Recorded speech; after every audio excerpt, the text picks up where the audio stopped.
استان سیستان و بلوچستان در جنوب شرقی ایران به دلیل وجود بیابان‌ها، کوه‌ها، دشت‌ها و نخلستان‌ها مکانی مناسب برای مهاجرت پرندگان است. هر ساله با شروع فصل سرد مهاجرت پرندگان شکاری به ایران شروع می شود که این آغاز فصل صید غیرقانونی این پرندگان می باشد. گروه‌های حرفه‌ای در مناطق مختلف کشور از شرق تا غرب، از شمال تا جنوب در سراسر قلمرو خود پراکنده می شوند و هر کدام کمین مناسبی را جستجو می کنند. از میان این شکارچیان تعداد کمی برای خود صید می کنند و اکثر اجیر شدگانی هستند که برای دلالان دست به شکار می زنند. در این برهه زمانی اساسی ترین نیاز آنها دلیجه است، چرا که با نبود دلیجه دستگاه دام بی‌خاصیت خواهد بود. بنابراین دسترسی به تعداد لازم از این پرنده برای موفقیت الزامی است و نبود این پرنده برابر است با نبود صید.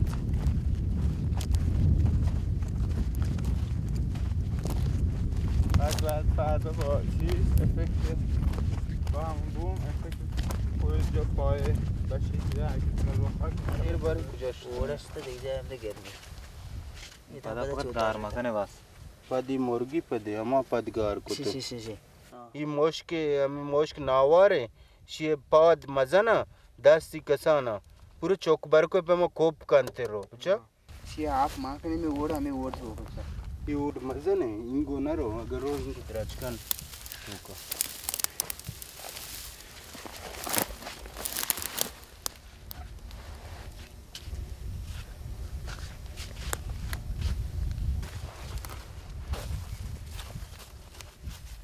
نه ای باز بوده دب پینگو آنگو رو شدنی بر کجا شده ای نه برینو دیمو چهنی شد دیگه ولی چطور نرم شل راه شو این دیگه بود که نه آه بنورو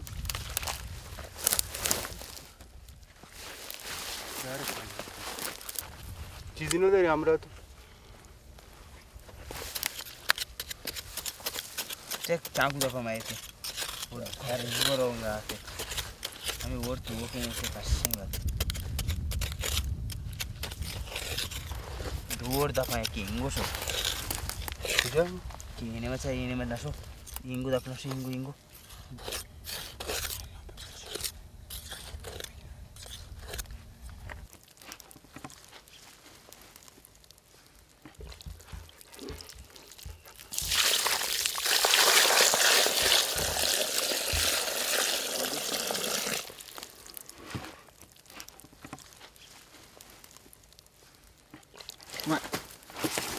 چرا؟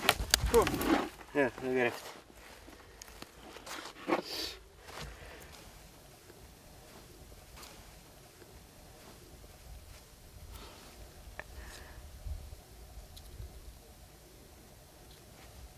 خوره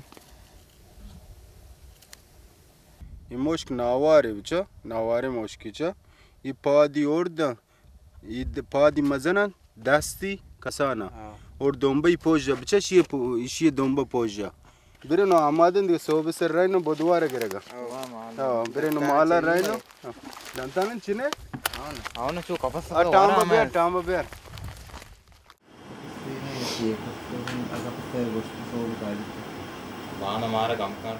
जो मन्ना मुस्लिम आदिश मन इश्तेगा पुस्ताई करंते नज़दीक चावर में काई वर्तर कम ब्रेसा कम येने पसामदर नज़दीक का में गोत्रे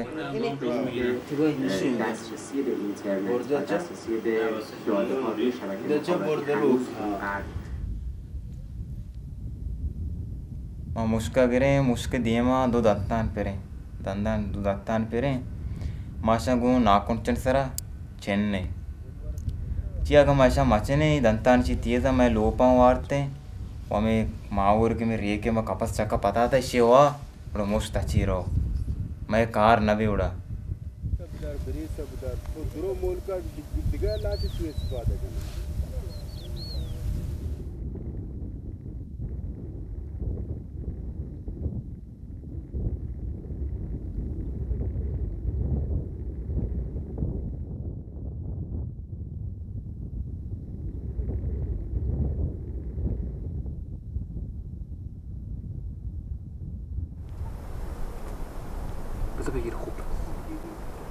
نگرفته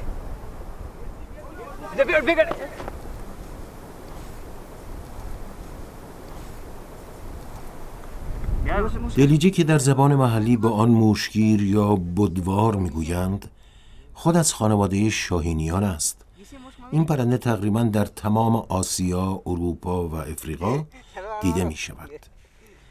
در زمان شکار همچون چشم و راداری برای صیاد عمل می کند و حرکات اوست که به شکارچی می فهماند در اطراف او چه می گذرد. هماهنگی میان دلیجه و صیاد از شروط اولیه موفقیت در این کار است.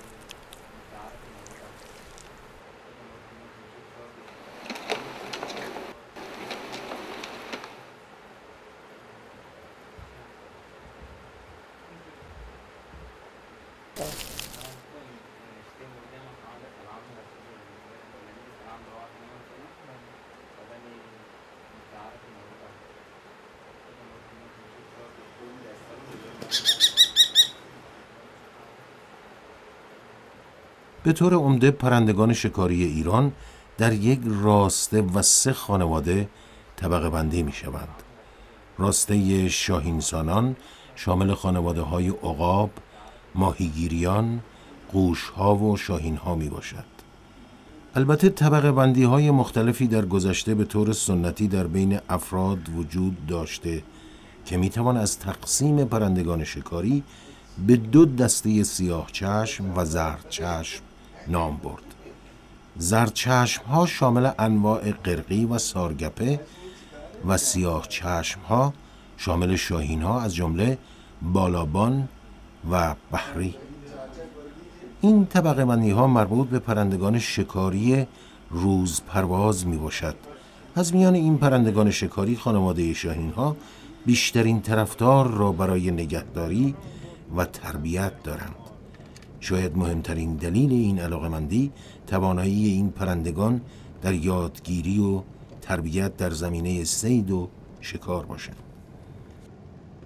عبدالرب سلام علیکم. و علیکم السلام. جوڑے ڈڈے ڈڈے یار جوڑ ڈڈے چطور مرچی موسم شکار ہے؟ شکار موسم مرچی واشنے کمو تو سرد موسم شاید زیادہ نہیں چٹے میں الگ دیکھا ہے شاید زیادہ مغرب نزدیک کا مغرب ہے کہ توفر نزدیک اور ٹیم وسطا دوبیش عشاء شو چیچو واز کنه عشاء کھانے کا دعا پورو دعا او سارو موسم تا نا तो रहो हौदी कारनी बस कार से बेदवार गिरे उड़ा ना इंशाल्लाह इंशाल्लाह बस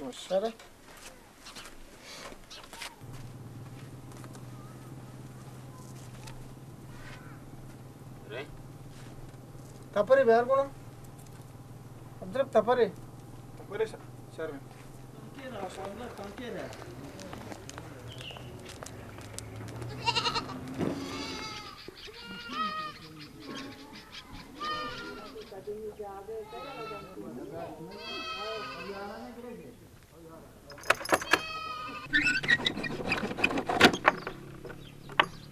सलाम अलैकुम तो रखो बेशा बराबर दूर डाले खैर बराबर जी कितना उसी वास्ते 10 दर गरीब नयन लोग क्या है आप मेहरबानी मेहरबानी मेहरबानी देख कारी 10 दर में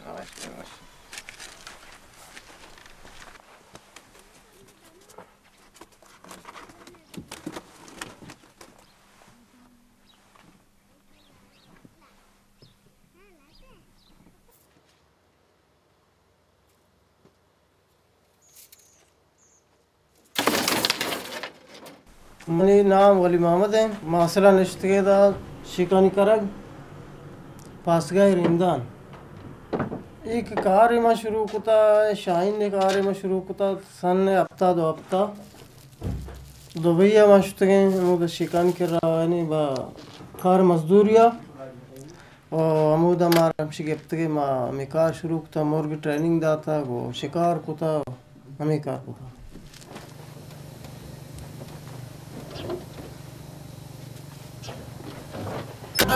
शुक्र भी तेरा पार मरदगार शुक्र भी तेरा पार मरदगार रोशनो आशा बहार रोशनो आशा बहार शोकर की शहरा तक बिदार शोकर की शहरा तक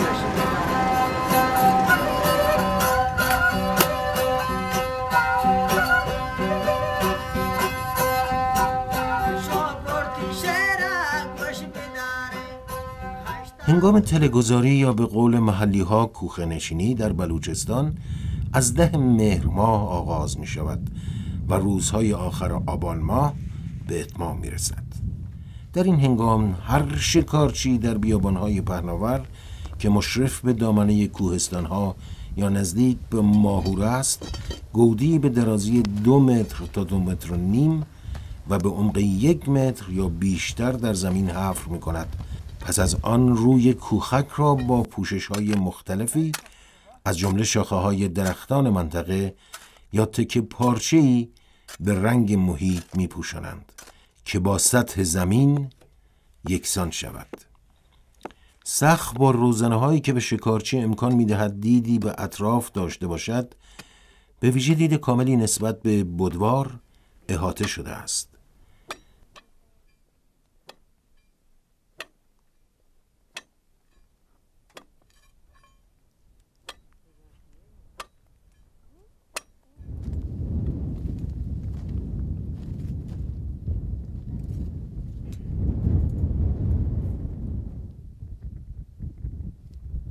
ये साल और गप नहीं ना सिर्फ हम 21 साल तो का मसलन इंदा इधर ज़्यादा इंदा 20-25 रोज या 30 रोज इसी दौरान मतलब से कि ये शाइन तो का यानी बाज़ किस्म मुर्ग है ना या किस्म है ना ये तकरीबन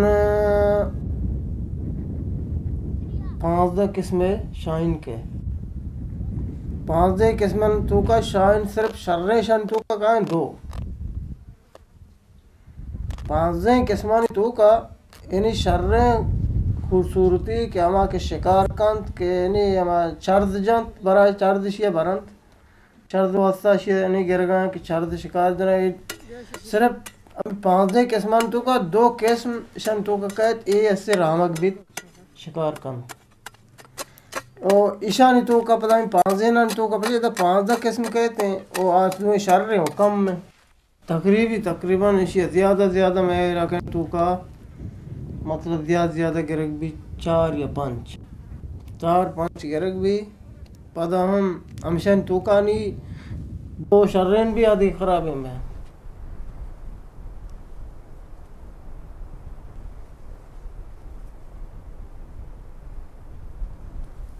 हिमालय को कुदरत मत मानी है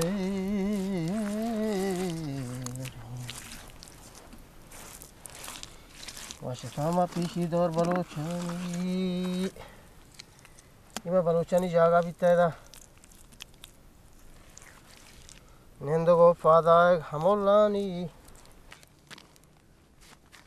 या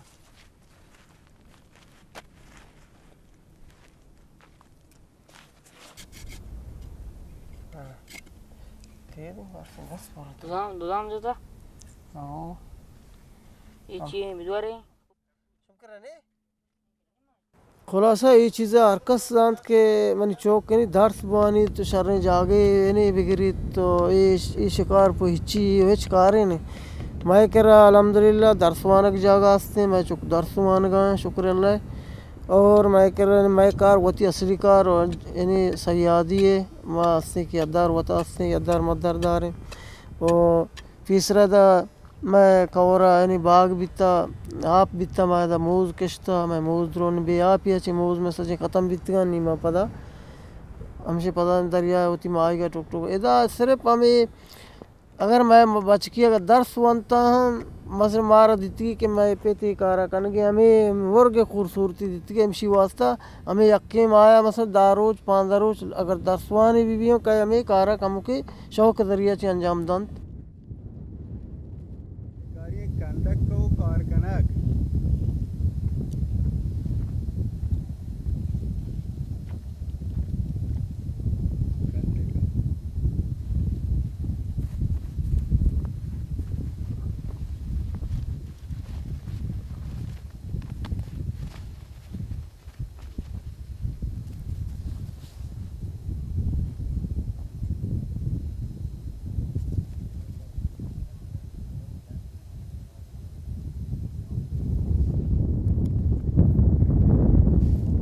इशाशी के माए इलाके तो का आ मुर्गी की शर्रें कीमत वाला मुर्गी चार के आ ये मसलन 20 मिलियन 4 मिलियन तो ना कीमत है चार को माए इलाके तो का दन के माँ ए कसा न गिफ्ता ये इलाके ते आप गोरा गिश्तर नया कोई मुर्गी गिश्तर कुआं तर रही भले इदा अस्ती गिश्तर में शाहीन के गरक बिता इशिया तकरीबन यकटेम या अमा बिस्तरोच तो का ये शर्रें कीमत या बिस्तरोच तो का बल्कि 10 मिलियन 20 मिलियन नाम रहो पता अस्ती के अन्नी दारोच देखिए गोस्ता मुद्दता अन्नी मसशी के अगर 10 मिलियन नश्ता अन्नी 5 मिलियन ना रहो पता है अमीचो यानी कि मेहनत अमीचो ये मेहनत जरिए तो बेगिंदी अगर 7 मिलियन ना बरो हंगा कम है बरगा मैं कराची अंचो शपा का गाड़ियां को बरनते नीचो वहाँ को मार नदाने बरचो तो बरनते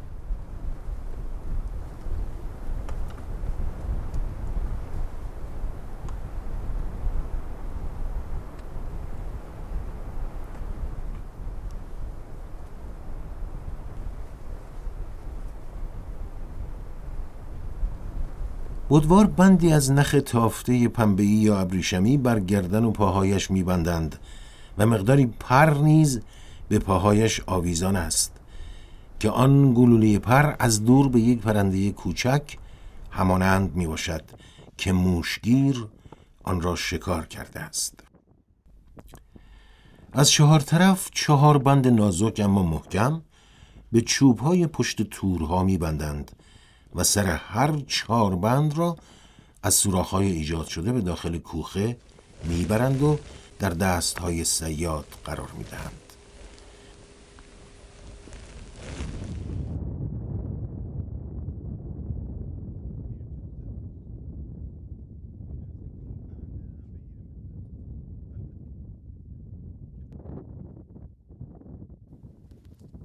چشم شکارچی به راهدار یا دورزن خود است که بر سنگی که همیشه برخلاف جهت باد قرار میگیرد نشسته است. رفتار بودوار اطلاعات دقیقی از اطراف او به شکارچی میرساند.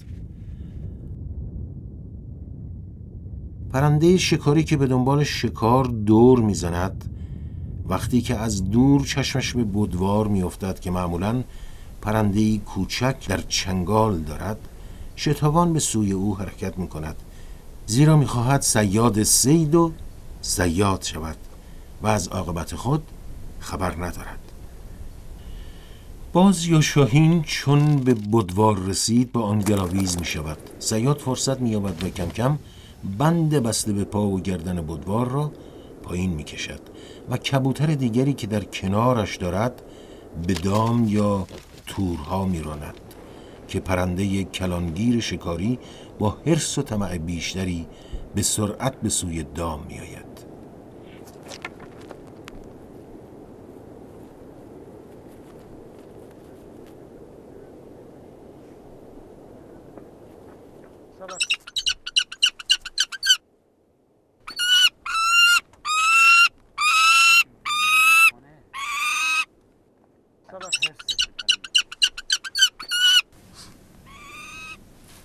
هرگاه دوختن چشم انجام نگیرد، حیوان وحشی که تازه به دام افتاده است اینقدر خود را به این طرف و آن طرف میکوبد که پرهای بال و دمش شکسته می شود و اغلب خود نیز میمیرد.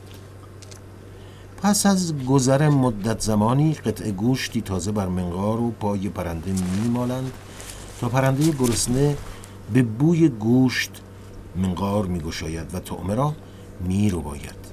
پس از 3 روز دوخت چشمها را سست میکنند به طوری که آنها نیمه باز شوند و حیوان اندکی روشنایی و اطراف خود را ببیند و بالاخره پس از 1 هفته چشمها به کلی باز می شود و می کوشند که آن را بر نشیمنگاه بنشانند و بر پشت و دمش آهسته دست بکشند تا کم کم حیوان آرام و رام گردد.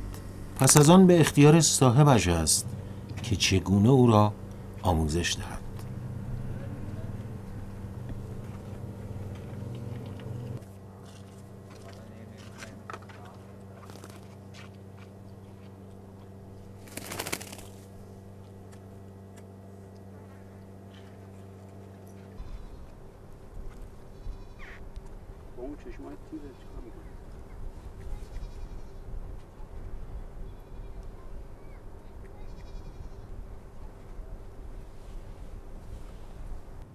ها شاهین گرفته و 15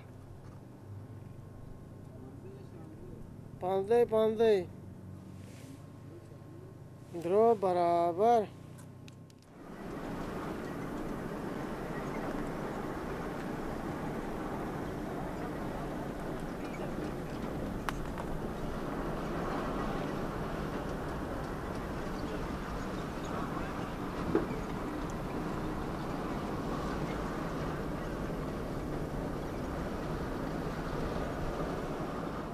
ما هدفمون بحث عرض بزرگش مثلا این که نذاریم جلوگیری بکنیم، مثلا هدفمون دستگیری متخلف نیست. خود کل مجموعه محیط زیست این قضیه رو یک کمی به نظر من رها کرده. بحث همین قاچاق پرندگان شکاری بگیم بیشتر موزلی که ما تو مناطق ساحلی درگیریم. قبلا حمایت های بیشتری میشد. ما قبلا شاید مثلا از همون مأموریت که از خود مثلا چابهار بلند میشیم بریم مأموریت در رابات جای دیگه سعی میکردیم به صورت مخفیانه بریم، میگفتیم آقا مثلا اینا هر جا گماشته دارن بهشون اطلاع میدن. مثلا اون داخل همون کوخش با بهترین موبایل مثلا ماهواره‌ای میتونیم بهش اطلاع بدن که آقا محیط زیستی آمدن.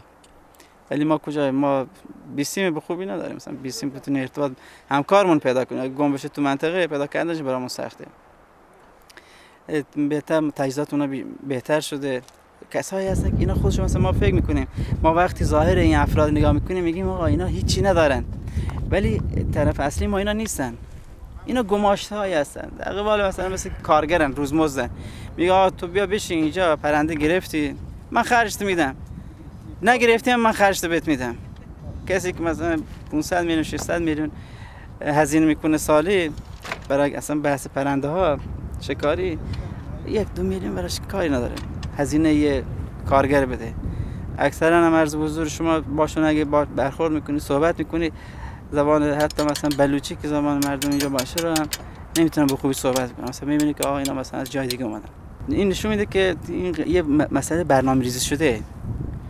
همه برنامه‌ریزی داره، متخلف برنامه‌ریزی داره. اون کسی که جمع‌آوری میکنه تو کشور اینا رو میخواد قاچاق کنه، اون برنامه‌ریزی داره. اون خریدارش تو خارج برنامه داره. کسی که برنامه نداره ماییم این زمینه.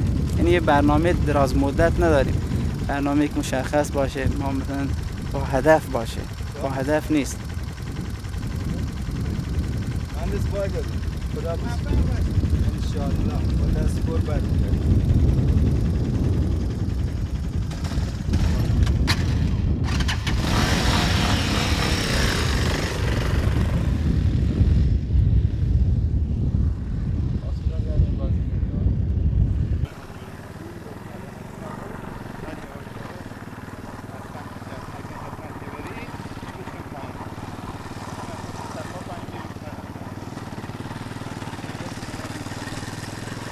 یه مشکلی که ما داریم، مردم ما ارزش اینا رو نمیدونن. این محدودی که ما هستیم مثلا منطقه حفاظت شده 468,000 هکتار وسعتشه. تعداد محیطبانایی که توش هستن 5 نفر. 2 تا پاسگاهه. حالا شما حساب بکنی هر محیطبان چند هکتار میخواد حفاظت بکنه، مثلا جوابگو نیست. محیطبان مثلا اصلش هست، اصلش از ارزشش یه چوب کمتره، میترسه بزنه یا شلیک بکنه. اینا خودش باعث بی‌انگیزگی میشه به مرور زمان. کسایی که دنبال پرنده شکاری میافتن، پرنده میگیرن، اینا میگیم آقا از سر سیر شکم نیست که ندارن، دنبال اینا هستن. وقتی هم باش رو در رو میشی دست به هر کاری میزنه، حمله میکنه، با چاقو حمله میکنه، میزننه، دست جمعی میزننه. بعد میبینی آقا من اگه اسلحه اصفهان بوده برای خودم اتفاق افتاد دیگه. همین آقای اربابی با ما بودن، محیطبان با چاقو میزدنش، به من میگفت تو شلیک کن. من مونده بودم تو ذهن خودم، گفتم من اگه شلیک بکنم اینو زدم، ولی بعد خودم فردا روز خودم چی؟ خودم باید جوابگو باشم، برم تو زندان کسی از من حمایت نکنه. پیش اومد تو کشور محیطبان دفاع از خودش شلیک کرده، تو حالا این شلیک متخلفی هم بهش تیر خورده، کشته شده. محیطبان محکوم شده به اعدام. چند مورد میخواد این قانون عوض بشه، حمایت‌های بیشتری از محیطبان بشه. ساعتش وردن، ساعتت مالش خودت. چیزی تو کوخه نبود؟ نه شاهینی چیزی نگرفته؟ چشمت فقط همین دلیجه داره. صدا کن بچه را.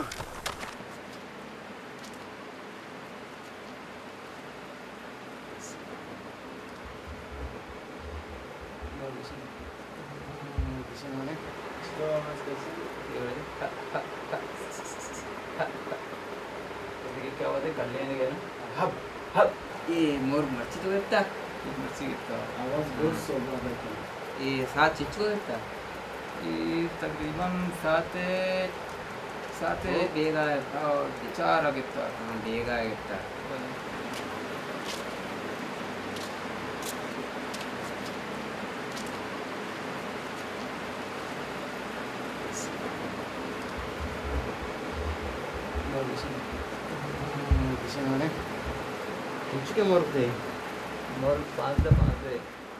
هرچند با حداقل امکانات سعی در جلوگیری از صید پرنده های شکاری به ویژه شاهین ها می شود، اما هر سال تعداد بسیاری از این پرندگان صید و به دور از چشمان قانون به مقصد کشورهای خواهان روانه می شوند و تعداد بسیاری از آنها در این جابجایی ها جان می دهند.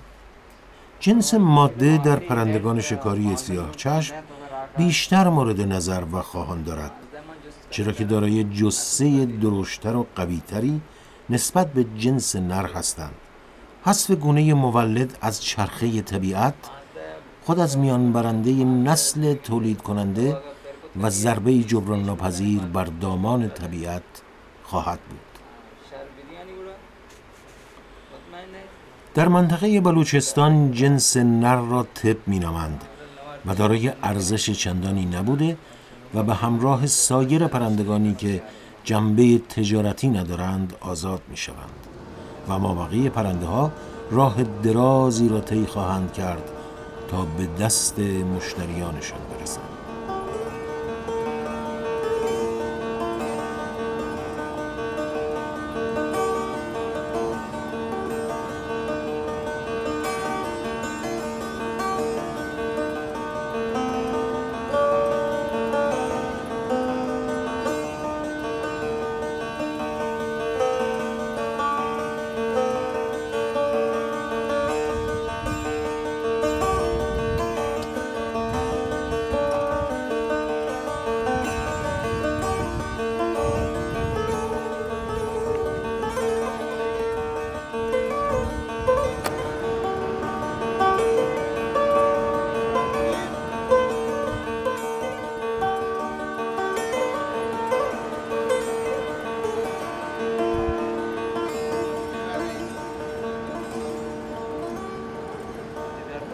در طی سالهایی که ایران و سوریه تنها کشورهای تأمین کننده شاهین مشتریان بودند، جمعیت این پرندگان در ایران به شدت کاهش یافت.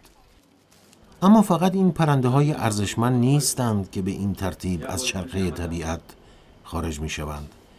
بسیاری از شکارچیان منفعت طلب، بالابان ها و شاهین هایی که ارزش قاچاق ندارند را با ترتیبی خاص به هوا می فرستند تا بحری ها و بالابان های دیگر را از راه تحریک حس دفاع از قلمرو از کیلومترها جذب کنند و به سوی دام بکشانند. در این هنگام است که بحری های کوچک و پرندگان شکاری دیگر همچون ترلان، عقاب ها و سارگپه ها نیز به سمت این تورها می آیند و به خاطر اینکه این مزاحمت را از بین ببرند و میدان را از رقبا و مزاحمین خالی کنند، این پرندگان را معدوم می کنند تا درصد شانس برای صید پرنده اصلی بالا رود.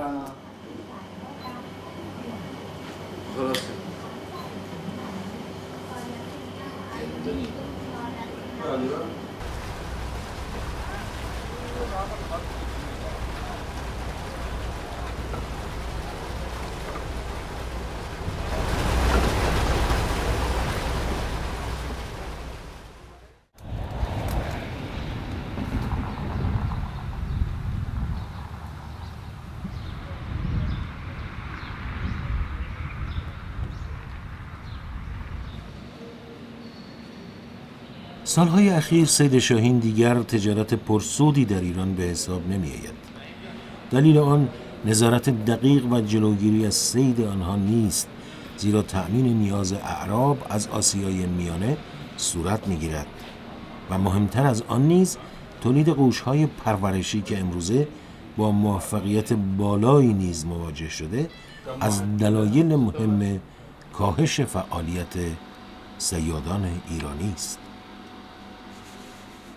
اعراب برای ازدیاد نسل و در جهت استفاده پایدار از این پرندگان شکاری پروژه‌های تحقیقاتی مدرن و روزآمدی را راه اندازی کردند.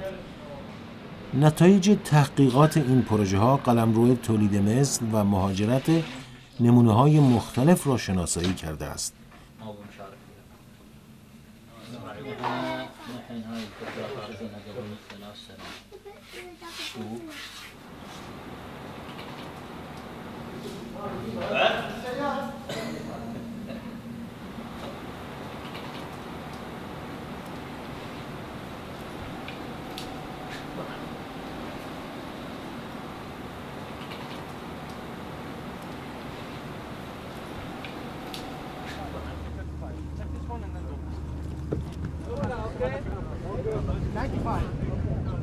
کشورهای علاقمند استفاده از پرندگان شکاری خود به نحوهای مختلف سعی در نگهداری و تکثیر آنها نمودند و با وضع قوانینی از استفاده پرنده‌های دامی ممانعت به وجود آوردند. اما هنوز عده زیادی اعتقاد به بهتر بودن پرنده‌های وحشی و دامی دارند و خرید و فروش شاهین‌های گرفته شده از طبیعت همچنان ادامه داشته و مسیرهای بسیاری برای دور زدن قوانین موجود است.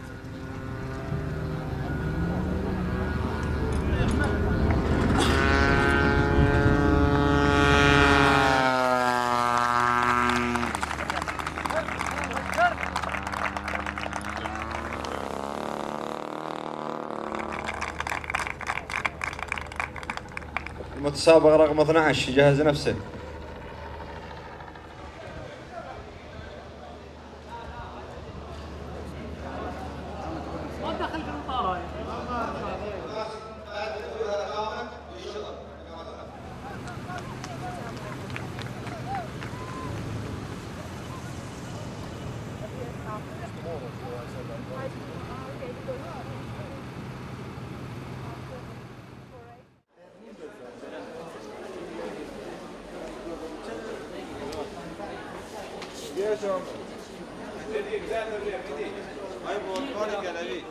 در ایران از گذشته تا حال به طور کامل شکار و صید توسط پرندگان شکاری مسدود نشده و صید با این پرندگان به اشکال قانونی و غیر قانونی انجام می شود.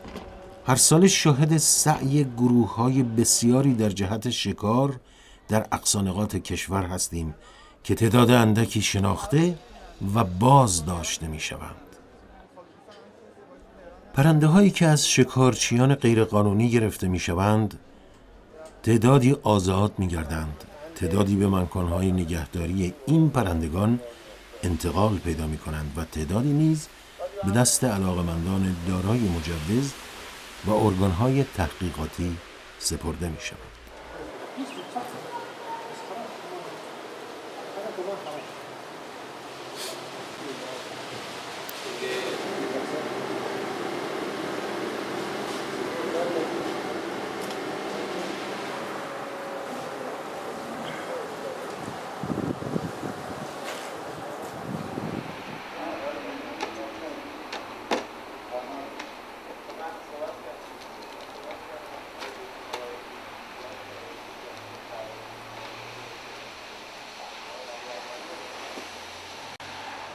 در مورد اینکه محیط زیست و یا ارگانهای مربوطه چه می توانستند بکنند صحبت‌های بسیاری است تا زمانی که سازمان‌های اجرایی از سطح علمی و تجربی مناسب برخوردار نباشند کمترین پیشرفتی محال است.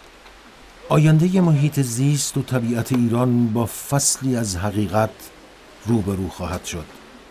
با ادامه وضع فعلی و اجرای سیاست‌های غلط و سهلنگاری روند انقراض با تصاعد هندسی محاسبه خواهد شد و گونه‌های نادر ایرانی را باید در مزارع دیگر کشورها جستجو کرد و جز عکسی در صفحات کتاب‌ها و موزه‌ها چیزی بیشتر یافت نخواهد شد.